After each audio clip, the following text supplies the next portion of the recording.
같이 인사하겠습니다. 새해 하늘 복 많이 받으십시오.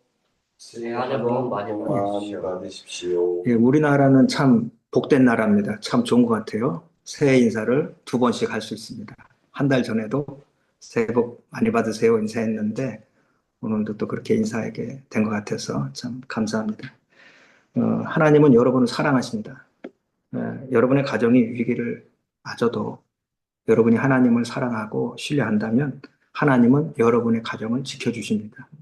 오늘 설교를 통해서 위기에 처한 성도와 가정을 구원하신 하나님을 기억하시고 믿음으로 하나님의 역사를 체험하는 저와 여러분 되시기를 주님의 이름으로 축원드립니다. 이스라엘 역사에 있어서 아마 가장 악한 왕이 있었다면 그는 아합 왕이었을 것입니다. 오늘 선지자 엘리야는 이 아합 왕과 그의 부인 이세벨을 피해서 그릿 시냇가로 피신하여 있었습니다. 하나님이 이스라엘에 재앙을 내렸기 때문입니다. 엘리야는 요단 동편에 있는 작은 그릿 시냇가로 피신해서 한동안 도피 생활을 하죠. 그런데 가뭄이 계속되면서 그릿 시냇가도 말라버리자 그것도 엘리야가 머물 곳이 못 되었습니다. 그래서 하나님은 엘리야에게 새로운 도피처를 마련해 주셨는데 그것이 바로 오늘 저와 여러분이 읽은 본문의 8절 9절에 나오는 시돈 땅 사르밧 과부의 집입니다. 여러분, 하나님은 어떤 분이십니까? 하나님은 위기에 처한 성도를 결코 버려두지 않는 분이십니다. 7절 말씀해 보시면 그리 시냇가가 물이 말라서 엘리야가 위기에 처하니까 다시 하나님의 말씀이 엘리야에게 임한 것을 봅니다. 원래 한글 성경에는 번역되어 있지 않지만 원문에는 그리고라는 접속사가 본문 맨 앞에 기록되어 있습니다. 그 말은 물이 마른 즉시 하나님이 즉각적으로 행동을 취하였음을 알려주는 것입니다. 오늘 8절과 9절 말씀입니다. 8절과 9절 말씀을 읽어주시겠습니다. 여호와의 말씀이 엘리야에게 임하여 이르시되 너는 일어나 시돈에 속한 사르밧으로 가서 거기 머물라. 내가 그곳 과부에게 명령하여 내게 음식을 주게 하였느니라. 예, 하나님은 엘리야가 위기에 처해 있는 것을 보시고 즉각적으로 그를 안전한 곳으로 인도하셨던 것입니다. 여러분, 선지자 엘리야가 어떻게 하나님께서 맡기신 그 중대한 과업을 감당할 수 있었겠습니까? 그가 일반인들보다 더 특별했다거나 강해서였겠습니까? 야고보서 5장 17절 말씀을 보겠습니다. 예, 읽어주시겠어요? 엘리야는 우리와 성정이 같은 사람이로되 그가 비가 오지 않기를 간절히 기도한즉 3년 6개월 동안 땅에 비가 오지 아니하고. 예, 엘리야는 강한 사람도 아니고 아주 특별했던 사람도 아닙니다.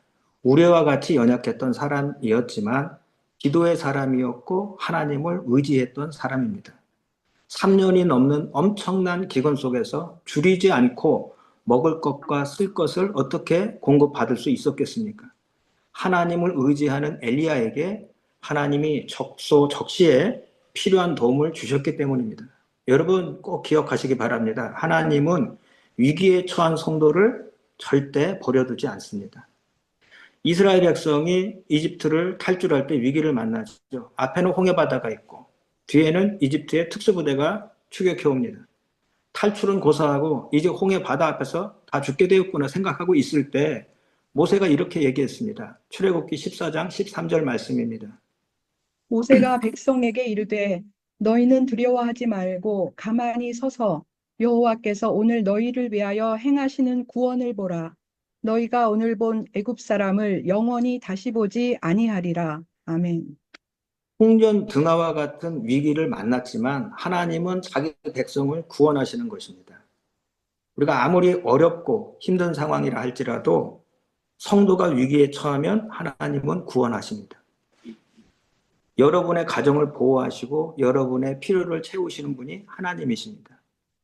비록 사람이 볼 때는 하나님의 도움이 지연되는 것처럼 보일 때가 있습니다. 하지만 여러분 꼭 기억하십시오. 하나님의 구원과 작정과 섭리는 정확하다는 것을 기억하시기 바랍니다. 지난주 우리 신승철 선교사님께서 설교하실 때 요셉 이야기를 좀 하셨습니다. 근데 거기 보면 요셉이 하나님이 함께 하셔서 형통한 자가 되었지만 누명을 쓰고 옥에 갇히지 않습니까? 그가 당했던 그 고난이 얼마나 힘들고 어려웠는지 그의 영혼이 착고에 채워진 것 같았다라는 표현까지도 있습니다. 그런데 여러분 한번 생각해 보십시오. 요셉은 억울한 누명을 쓰고 들어갑니다. 감옥에 들어가죠? 강간도 아니고 강간 미수로 들어갑니다. 그 불명예와 치욕을 견디지 못하고 만약에 거기서 하나님 기도했는데 하나님께서 그때 요셉을 감옥에서 꺼내주셨다면 요셉은 감옥에서 나올 수는 있었겠죠. 그런데 하나님께서 요셉을 향해서 품고 계셨던 하나님의 비전과 그를 통해서 이루시려는 엄청난 일들, 그가 총리 대신이 되어야지 그 역할을 감당할 수 있는데 그 일을 할 수 있었겠습니까? 뭐 누명은 벗었다 치고 또 감옥에서 나왔다 치지만 그 다음에 요셉이 뭘 했겠습니까?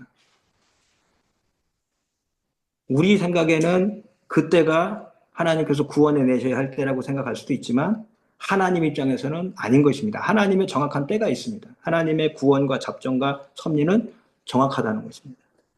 여러분 가운데 삶의 위기를 만난 분이 계십니까? 하나님의 도움의 손길을 소망하십시오. 그리고 하나님을 기대하시고 기도하시기 바랍니다. 하나님은 성도가 처한 위기를 모른 채 하는 분이 아닙니다. 반드시 피할 길을 내시고 구원해 주십니다. 10절과 11절 말씀 보시겠습니다. 그가 일어나 사르밧으로 가서 성문에 이를 때에 한 과부가 그곳에서 나뭇가지를 줍는지라. 이에 불러 이르되 청하건대 그릇에 물을 조금 가져다가 내가 마시게 하라. 그가 가지러 갈 때에 엘리야가 그를 불러 이르되 청하건대 내 손에 떡 한 조각을 내게로 가져오라. 여러분, 하나님은 위기에 처한 성도를 구원하십니다. 그러나 하나님은 우리 믿음의 연단을 위해서 우리가 가진 소중한 것을 요구하실 때도 있습니다. 선지자 엘리야가 사르밧 과부에게 요구한 것이 그게 뭐가 대단한 것이냐 생각할 수 있습니다.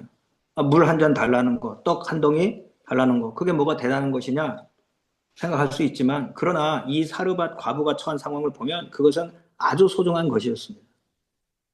여러분에게 있어서 100달러가 큰 돈입니까? 작은 돈입니까? 어떤 분에게는 그게 큰 돈이 될 수도 있고 또 어떤 분에게는 적은 돈이 될 수도 있습니다. 그것은 그 사람이 처한 상황에 따라서 달라질 수가 있는 것입니다. 필리핀에 가보면 마닐라 베이를 사이에 두고 파세코라고 하는 빈민가가 있고 건너편에는 부자들이 사는 번화가가 있습니다. 제가 1999년도에 파세코에 가보니 이 번화가에서 100달러는 부자들에게 한 끼 식사값이었습니다. 그러나 마닐라 베이를 건너서 저 빈민가 파세코에 사는 사람들에게는 이 100달러라는 100불의 그 가치는 4인 가족이 한 달을 생활할 수 있는 그런 생활비가 되었습니다. 오늘 성경에 선지자 엘리야가 사르밧 과부에게 요구했던 이 물 한 잔과 빵 한 조각이 겉으로 보여지는 물질적인 측면에서는 얼마 안 되는 것이죠. 물 한 잔과 빵 한 조각이니까요. 하지만 그것이 사르밧 과부에게 있어서는 전부인 것입니다. 왜냐하면 그녀에게 그것은 아들과 세상에서 나눌 수 있는 마지막 식사 재료였기 때문입니다. 굶어 죽어야 하는 처지, 이런 극심한 가난을 한번 상상해 보십시오. 지금 적어도 한국에서는 아사자는 그렇게 않지 않습니까? 굶어서 죽는 사람 한국에 그렇게 많지 않습니다. 그녀는 지금 하나님의 종을 통해서 정말 감당하기 힘든 요구를 받고 있는 것입니다. 12절 말씀 보시겠습니다. 그가 이르되 당신의 하나님 여호와께서 살아계심을 두고 맹세하노니 나는 떡이 없고 다만 통에 가루 한 움큼과 병에 기름 조금뿐이라. 내가 나뭇가지 둘을 주어다가 나와 내 아들을 위하여 음식을 만들어 먹고 그 후에는 죽으리라. 그녀는 시돈 땅 사르밧에 사는 이방인 과부였습니다. 당시 지속되는 기근 속에 통에는 밀가루 한 줌, 그리고 기름 조금 외에는 집에 아무것도 없는 것입니다. 그런 그녀에게 왜 하나님은 그녀가 가진 이 소중한 것을 요구하는 것일까요? 아무리 하나님의 종이라고 해도 선지자 엘리야의 요구는 이거 너무 한 거 아닌가? 너무 무리한 요구가 아닌가 싶습니다. 여러분과 여러분의 가정이 극한 위기 상황에 놓여 있는데 하나님이 여러분의 전부를 요구하신다면 여러분 마음이 어떠실 것 같습니까? 하나님이 때로는 우리에게 무리해 보이는 요구를 하시는 것은 우리의 순종을 통해서 더 큰 복을 예비하고 계시기 때문입니다. 그리고 그 과정을 통해서 우리의 믿음을 연단하시기 위해서입니다. 창세기 22장 1절과 2절 말씀을 봅니다. 그 일 후에 하나님이 아브라함을 시험하시려고 그를 부르시되 아브라함아 하시니 그가 이르되 내가 여기 있나이다. 여호와께서 이르시되 내 아들 내 사랑하는 독자 이삭을 데리고 모리아 땅으로 가서 내가 내게 일러준 한 산 거기서 그를 번제로 드리라. 아브라함이 75세에 하나님의 부름을 받습니다. 물론 그때도 하나님의 은혜를 베푸시니까 믿음으로 출발을 하죠. 그러나 시간이 흘러서 창세기 22장에 나오는 아브라함의 믿음을 보시기 바랍니다. 이게 처음 출발할 당시의 믿음과 같은 믿음이라고 할 수 있습니까? 믿음과 현실 사이에서 얼마나 많은 갈등을 하면서 연단된 믿음인지 모르는 것입니다. 그리고 하나님은 그에게 가장 소중한 것을 요구하시는 것입니다. 그런데 아브라함은 하나님의 요구에 순종합니다. 아브라함이 소중한 이삭을 번제로 드렸을 때 이삭이 죽었습니까? 하나님이 이삭을 지켜주셨을 뿐만 아니라 하나님이 다 예비하신 것이 있었습니다. 하나님이 저와 여러분에게 우리가 소중하게 여기는 것을 요구하실 수 있습니다. 아브라함처럼 또 오늘 본문에 나오는 사르밧 과부처럼 어쩌면 순종하기 어려운 말씀을 하실 수 있습니다. 그러나 여러분 그럴 때 하나님이 어떤 분이신지 기억하시기 바랍니다. 신승철 선교사님께서 지금 리멤버라는 주제를 가지고 설교를 하고 계시죠.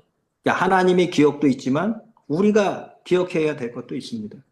하나님에 대한 기억. 하나님은 어떤 분이신가? 하나님은 그냥 요구만 하시는 분이 아니라 예비한 복이 있다라는 것입니다. 하나님을 신뢰하고 하나님 요구에 순종할 때 여러분의 믿음이 또한 자라납니다. 여러분, 여러분의 현실이 아무리 어렵더라도 여러분의 현실을 하나님께 내어 맡기면 하나님이 여러분의 미래를 책임져 주십니다. 특히 청년들이 많죠? 청년들은 앞으로 미래에 대해서 근심할 때가 많습니다. 내가 가지고 있는 꿈 이상. 근데 그걸 가지고 내가 고민하고 내 어려운 현실 앞에서 몸부림치기보다 하나님 앞에 현실을 맡기십시오. 그러면 하나님께서 여러분의 인생을, 여러분의 미래를 책임져 주실 줄로 믿습니다.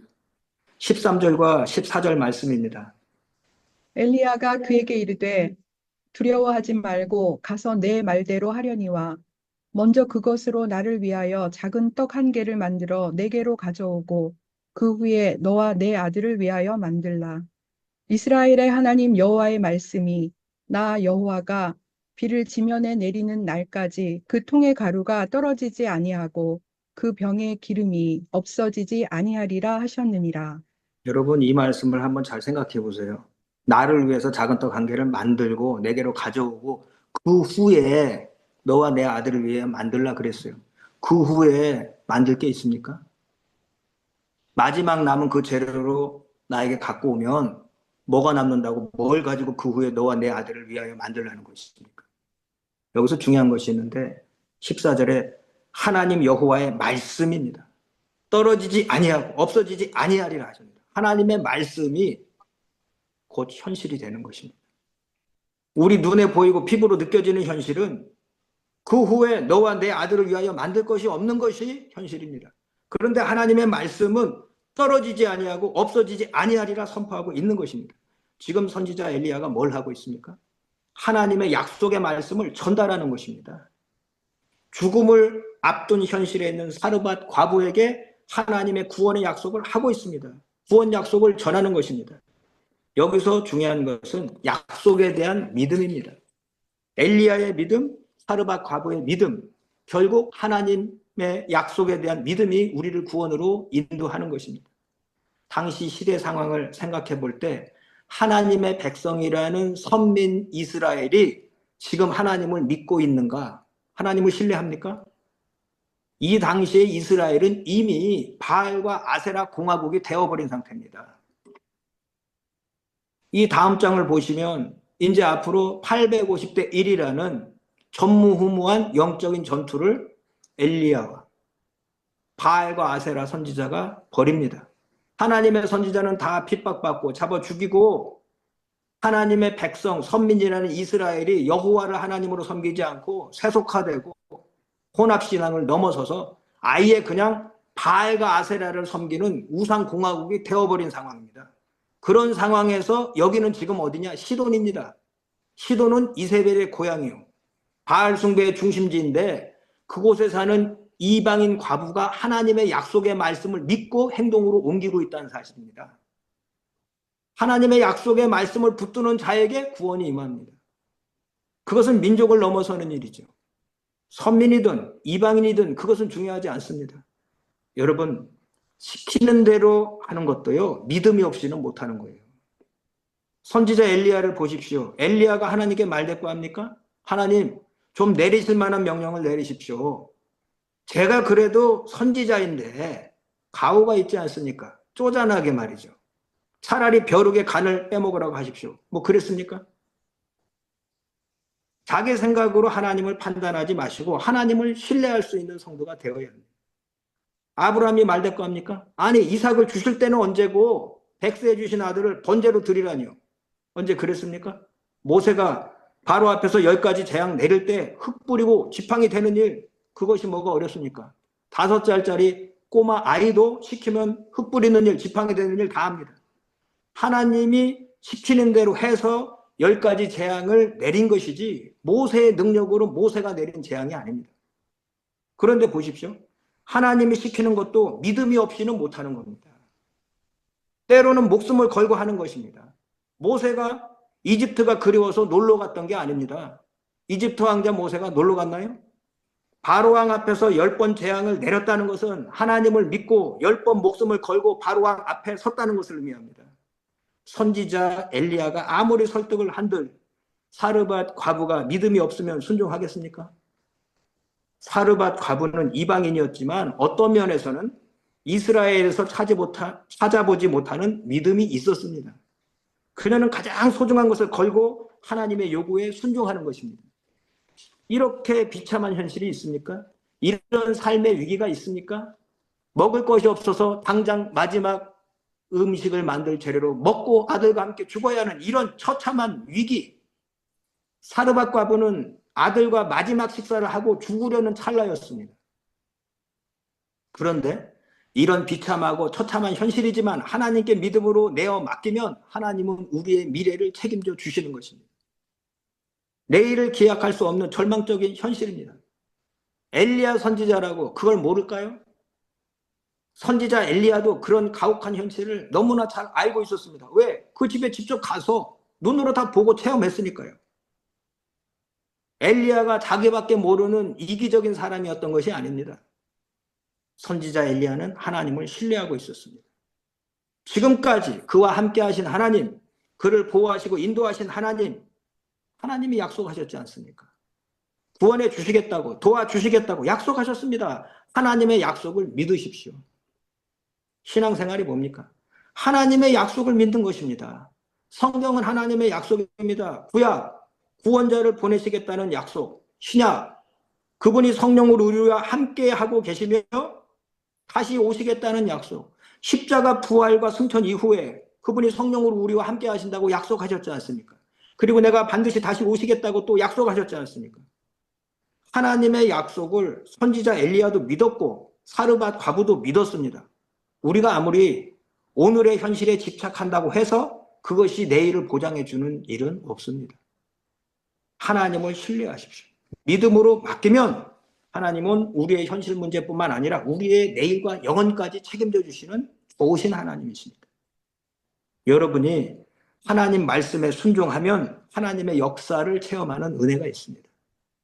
사르밧 과부가 극심한 흉년으로부터 어떻게 먹을 것을 공급받습니까? 하나님의 말씀을 듣고 그 말씀에 그대로 순종했기 때문입니다. 말씀을 듣고 순종함으로 놀라운 은혜를 체험한 것입니다. 하나님의 말씀은 능력이 있습니다. 그 말씀을 잘 귀담아 들어야 합니다. 그리고 그 말씀대로 순종하려고 할 때 하나님의 놀라운 은혜를 체험하는 축복이 있는 것입니다. 이런 사례는요, 성경에 무수히 많이 나타납니다. 너무나 많아서 다 헤아릴 수 없지만 그 중에 뭐 한 가지 예를 든다면 예수님의 첫 기적을 가나의 그 혼인잔치 때 베푸십니다. 요한복음 2장 5절 말씀입니다. 그의 어머니가 하인들에게 이르되 너희에게 무슨 말씀을 하시든지 그대로 하라 하니라. 너에게 무슨 말씀을 하시든지 그대로 하라 하니라. 이 배경은 다 어느 정도 알고 계실 줄로 압니다. 예수님이 하인들에게 당시 결례에 쓰는 돌 항아리에 물을 채우라고 명령하시고 이 물을 연회장에게 갖다 주라고 하십니다. 마실 물이 아니고 결례에 쓰던 돌 항아리에 물을 채우는 것입니다. 상식적으로 납득이 되지 않는 말씀이고 그런 명령인데 순종하지 않습니까? 그러자 물이 변해서 아주 극산품의 아주 좋은 포도주가 되었습니다. 중요한 것은 그런데 이 축복의 역사를 누가 진정으로 체험했느냐 하는 것입니다. 하나님의 역사를 체험한 사람은 예수님 말씀에 순종해서 물을 채우고 예수님 명령하신 대로 그것을 연회장에게 떠다 준 사람, 즉 하인들이었다는 것이죠. 연회장이 아닙니다. 요한복음 2장 9절입니다. 연회장은 물로 된 포도주를 맛보고도 어디서 났는지 알지 못하되 물 떠온 하인들은 알더라. 연회장이 신랑을 불러 연회장은 알지 못하되 누군 알더라? 물 떠온 하인들은 알더라. 순종한 사람들이 알았다는 거예요. 연회장은 체험은커녕 그런 사실을 알지도 못합니다. 못했어요. 체험은 누가 합니까? 순종하는 사람이 하는 거예요. 하나님의 역사는 순종하는 사람이 체험하는 것이지 순종하지 않는 사람은 체험할 수 없습니다. 하나님의 역사는 말씀대로 사는 자, 하나님 말씀을 믿고 순종하는 자만이 누리는 특권입니다. 누가복음 5장 5절 6절 말씀에 베드로가 뭐라고 했습니까? 한번 읽어주십시오. 시몬이 대답하여 이르되 선생님 우리들이 밤이 새도록 수고하였으되 잡은 것이 없지만은 말씀에 의지하여 내가 그물을 내리리이다 하고 그렇게 하니 고기를 잡은 것이 심히 많아 그물이 찢어지는지라. 아멘. 아멘. 우리는 베드로가 누군지 압니다. 그의 직업이 어부라는 건 너무 잘 압니다. 베드로는 베테랑이요 어부입니다. 갈릴리 바다에서는 갈릴리 호수에서는 아주 잔뼈가 굵은 사람이고 낚시하는 거 고기 잡는 것에서는 아주 그를 따라올 수 없는 전공이 어부 잡는 겁니다. 아니 전공이 어부입니다. 고기 잡는 거죠. 예수님은 세상적 관점에서 보면 목수 출신입니다. 어업하고는 거리가 멀죠. 예수님이 전문 분야도 아닌데 뭘 안다고 시몬에게 이래라 저래라 말씀할 수 있습니까? 근데 시몬이 대답하여 이르되 그의 상황을 설명하지 않습니까? 선생님, 우리가 밤이 새도록 수고했을 때 전문가로서 베테랑으로서 프로페셔널로서 이 부분에서 너무 잘 알고 그냥 훤히 들여다보는 나도 밤새도록 수고했지만 실패했습니다. 그런데 예수님 말씀하시니 그 말씀에 의지하여 내가 그물을 내리리다 하니 그 결과가 어떻게 됐습니까? 말씀을 듣고 순종하는 자에게 체험할 수 있는 하나님의 놀라운 은혜가 축복이 특권이 주어지는 것입니다. 여러분이 누가복음 4장에서 사르밧 과부 이야기가 나온다는 것을 알 수 있을 것입니다. 누가복음 4장 24절에서 26절을 읽어주시기 바랍니다. 또 이르시되 내가 진실로 너희에게 이르노니 선지자가 고향에서는 환영을 받는 자가 없느니라. 내가 참으로 너희에게 이르노니 엘리야 시대에 하늘이 3년 6개월간 닫히어 온 땅에 큰 흉년이 들었을 때에 이스라엘에 많은 과부가 있었으되 엘리야가 그중 한 사람에게로 보내심을 받지 않고 오직 시돈 땅에 있는 사렙다의 한 과부에게 뿐이었으며. 여러분, 지금 누가복음 4장에 나오는 이 사르밧 과부 이야기를 누가 하셨죠? 예수님이 친히 하신 말씀입니다. 왜 하셨죠? 하나님의 아들인 그분이 하나님의 약속대로 이 땅에 오셨습니다. 구속의 역사 아닙니까? 자기 백성에게 왔습니다. 요한복음 1장 말씀을 쭉 읽어보십시오. 그런데 정작 믿어야 할 사람들은 안 믿습니다. 하나님의 백성, 선민이라고 자부하는 유대인들은 예수를 믿지 않고 받아들이지 않고 있지 않습니까? 그러니까 예수님께서 이 비유로 구약의 이야기를 하신 것입니다. 엘리야 시대에 이런 엄청난 재난이 있었는데 그때 당시 세상의 과부가 이 사르밧 시돈 땅에 사는 사렙다 사르밧 과부 한 사람뿐이었겠습니까? 엄청나게 많은 과부가 있었고 이스라엘에도 이미 많은 과부가 있었습니다. 주님이 말씀하셨습니다. 25절 26절에 이스라엘에 많은 과부가 있었으되 엘리야가 그중 한 사람에게도 보내심을 받지 않고 오직 시돈 땅에 있는 사렙다 과부에게 뿐이었으며, 그리고 이어지는 말이 또 나만 장군 이야기를 하죠. 당시에 나병 환자가, 문둥병자가 이스라엘에 없었냐? 있었다는 거죠. 근데 왜 아람 나라 장군 나만에게 그런 은혜가 임했냐는 거예요. 여러분, 하나님을 신뢰하고 섬겨야 했던 이스라엘은 정작 우상 숭배에 빠져서 바알과 아세라가 비가 내리고 풍요를 준다고 착각하고 엉뚱한 것을 신앙하고 있을 때 하나님이 가뭄을 통해서 이 세상의 만물을 주관하는 분이 누구신지를 알려주셨습니다. 이 세상의 주권자가 누구신가? 하늘에서 물을 내릴 수도 있고 불을 내릴 수도 있고. 이 사건 이후에 850대 1로 싸울 때 그 상황을 한번 생각해 보십시오. 국가에서 녹을 먹는 고위 관료인 바알과 아세라, 그 우상숭배의 앞잡이들, 그 제사장들이 말이죠. 당신은 공무원이었겠죠. 아주 최고의 대우를 받았겠죠. 자해를 하면서 소리를 지르고 춤을 추고 별짓을 다 해도 응답이 있습니까? 없잖아요. 그러니까 엘리야가 비웃고 조롱하잖아요. 너네 신이 외출 나갔는지 모르지 않느냐? 혹시 낮잠을 자고 있는지 모르지 않느냐? 더 크게 불러라. 더 크게. 역사하는가? 역사합니까? 안 해요. 똑같은 상황, 똑같은 제단 차려놓고 물을 막 드럽통으로 막 갖다 붓습니다. 엘리야가 기도하니까 하늘에서 불이 내려서 다 살라버리지 않습니까? 누가 하나님이냐는 거예요. 하나님이 왕이시죠. 하나님의 절대주권. 또 그런 극심한 가뭄 속에서 하나님은 그의 종을 지키시고 하나님을 신뢰했던 이방 여인 사르밧 과부에게 은혜를 베푸셨습니다. 여러분, 우리가 세상을 살다 보면요, 형통할 때도 있지만 어려움을 당할 때도 있어요. 예수를 믿는다고 해서 만사 형통이 아니에요. 만사 협통이지. 우리는 모든 것이 합력해서 선을 이루시는 하나님의 형통을 보는 것이지, 예수 믿는다고 해서 모든 게 잘 된다, 그런 거는 가짜 복음이라고 하는 거예요. 그러니까 예수를 믿어도 세상을 살다 보면 형통할 때도 있고 어려움을 당할 때도 있어요. 때로는 인생 곳곳에 사르밧 과부가 만난 그런 극한 어려움과 위기를 만날 수 있어요. 그때 여러분, 하나님의 도우심을 입은 이 사르밧 과부를 꼭 기억하시기 바랍니다. Remember, 기억하십시오. 그리고 하나님을 신뢰해서 잃어버린 기쁨을 회복하십시오.